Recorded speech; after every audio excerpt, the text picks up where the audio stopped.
Welcome back, my friends. Today, Jai Ganesh, Sri Ganesh Ainama. Today we have to discuss about the topic, remaining topic of the chapter resistance. Now we discuss the combination of the resistances. There are two types of the combinations, series and parallel. I think that you have already read in the class of 10th or class 10th standard. हम लोग आज बात करेंगे जो resistance होते हैं उनके combination की प्रूविंग फिर भी देख लेते हैं एक बार करते हुए आगे बढ़ेंगे।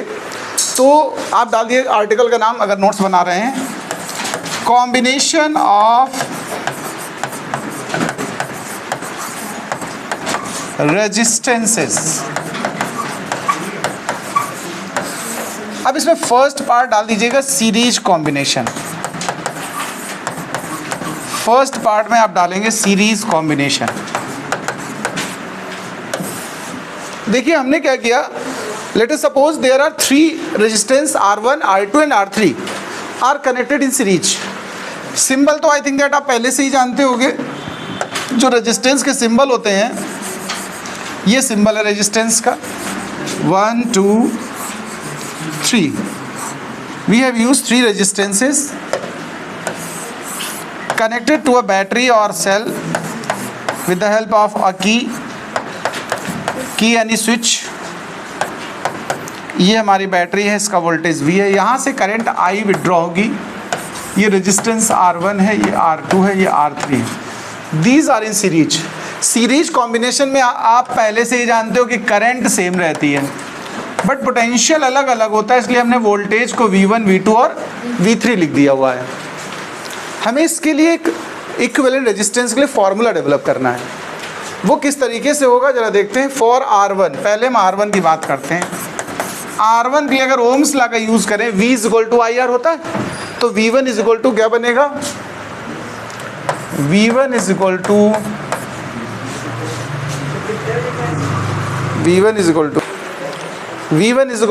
IR1।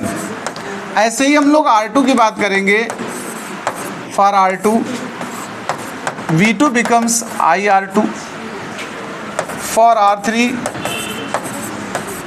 V3 becomes IR3। अगर नेट पोटेंशियल की बात की जाए, नेट वोल्टेज, तो फिर क्या बनने वाला है, net potential V = V1 + V2 + V3। चलिए तीनों का पुट करते हैं वैल्यूज, IR1 + IR2 + IR3। अच्छा, V को हम IR लिख सकते हैं, नेट V को। ये जो R है आप केवल R भी लिख सकते हो या R इक्विवेलेंट भी लिख सकते हो, as you want so you do. I बार कॉमन ले लीजिए, R1 + R2 + R3। I दोनों साइड कैंसिल हो जाएगा, तो जो इक्विवेलेंट रेजिस्टेंस का फॉर्मूला बनेगा वो आएगा R1 + R2 + R3। ये आप लोगों ने 10th में सीखा भी होगा। ये तो सीरीज कॉम्बिनेशन की बात हो गई। अब हम बात करते हैं पैरेलल कॉम्बिनेशन की। अगर यही तीनों रेजिस्टेंस पैरेलल में अरेंज किए गए हों, parallel combination,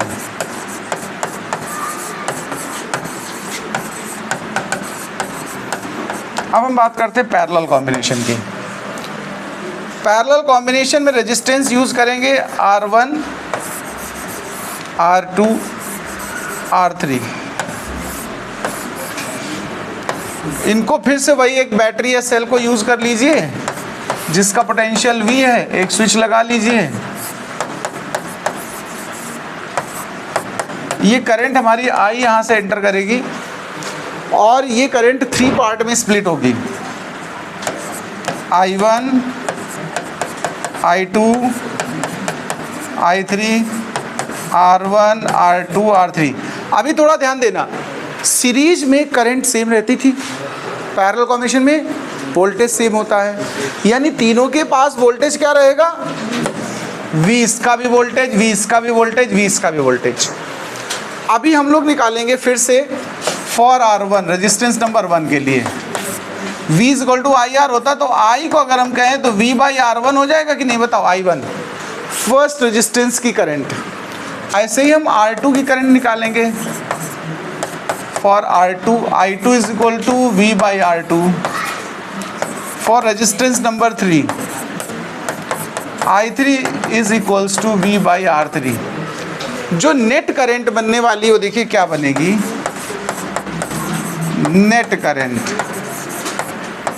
I is equal to I1 plus I2 plus I3। आइए ऐड करते तीनों को, V by R1 plus V by R2 plus V by R3। इसमें से V कॉमन निकाल दीजिएगा तो 1 by R1 plus 1 by R2 plus 1 by R3। LHS में जो I चल रहा है इसको V बाई R लिखा जा सकता है। अब इस R को R लिखो या R इक्विवेलेंट लिख दो, ये कैंसिल कर दो V, तो 1 बाई R इक्विवेलेंट बनेगा 1 by R1 plus 1 by R2 plus 1 by R3। अब ये तो ठीक है, इतना तो आसान सी बातें हो गई। हम एक बात बताना चाहते हैं आपको, अगर सपोज करिए n रेजिस्टेंस आइडेंटिकल हों और उनको सीरीज और कॉम्बिनेशन में अरेंज किया जाए जैसा हमने कैपेसिटेंस में सिखाया था, तो हम जानना चाहते हैं नेट वैल्यू कितनी बनेगी। देखिए हम यहाँ पर एक एग्जांपल ले रहे हैं, when n identical resistances are connected first in series then in parallel।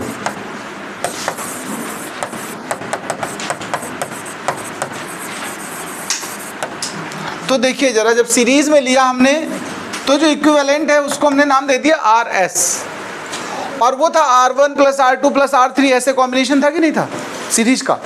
n times अगर ऐड करोगे तो R plus R n times, तो सीधा सीधा क्या हो जाएगा, हाँ NR हो जाएगा। तो R plus R n times लिख रहा हूँ मैं, तो ये बनेगा हमारा NR। ये हमारा सीरीज में आएगा।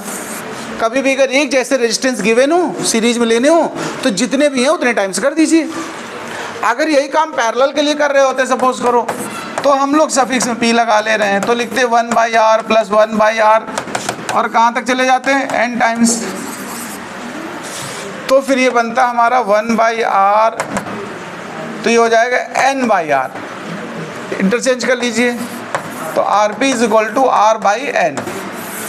इन दोनों को रेशियो में लेना है मुझे, तो RS बाई RP, ऊपर हमारा NR है और ये क्या हुआ R बाई n, n सबसे ऊपर आ जाएगा, तो RS बाई RP बनेगा हमारा n स्क्वायर। ये देखिए कैपेसिटेंस में इसका उल्टा रिलेशन हुआ करता था, CP बाई CS निकलता था n स्क्वायर। इनको एज ए फॉर्मूला आपको तैयार कर लेना है। चलिए इतना नोट करिए, फिर और बात करेंगे।